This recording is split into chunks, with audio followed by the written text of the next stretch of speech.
Herkese merhaba, kanalıma hoş geldiniz. Arkadaşlar bugün sizlerle birlikte güzel bir kahvaltılık hazırlayacağız. Bunun için bir miktar cevizim var, bir miktar da kayısı çekirdeğim var, biraz da bala ihtiyacım var.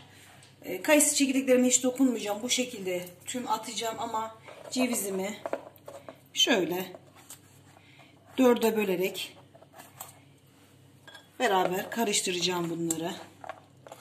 Tüm çok fazla büyük olacağı için bölüyorum bunları.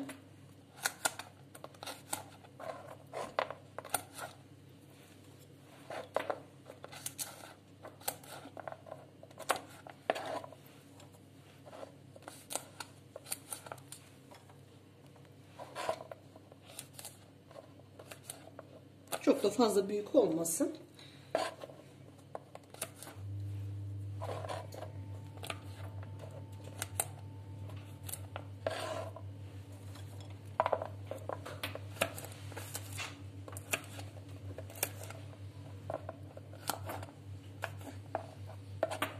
Bütün cevizlerimi bu şekilde ufak ufak doğrayacağım arkadaşlar. Evet arkadaşlar, cevizlerimi de doğradım. Şimdi şöyle küçük bir kavanozum var. Kavanozuma ilk önce şöyle biraz ceviz atıyorum. Biraz da kayısı çekirdeği atıyorum.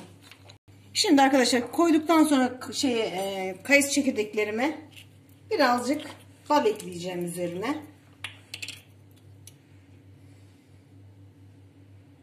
Şöyle çok az bir bal gezdiriyorum. Tekrar cevizimi ekliyorum. Bütün cevizimi ekliyorum. Kalan kayısı çekirdeklerimi de ekliyorum. Şöyle karıştırıp tekrar üzerine bal ekliyorum.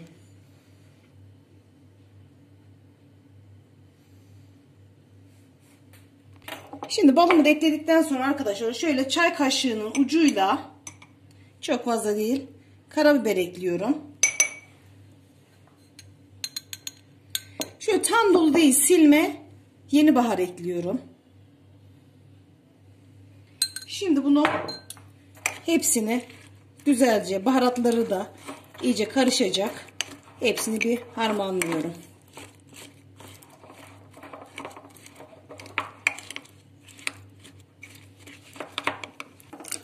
Evet arkadaşlar, ben bunu karıştırıyorum tamamen. Bir de arkadaşlar isterseniz bunun içine yer fıstığı, fındık da katabilirsiniz. O şekilde de çok güzel oluyor. Bu bir alternatif. Bunu her çocuk balı sevmeyebilir. Çocuklara balı sevdirmek için de güzel bir yöntem bu.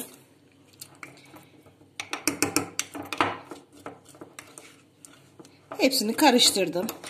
Şöyle göstereyim size hemen. Şöyle.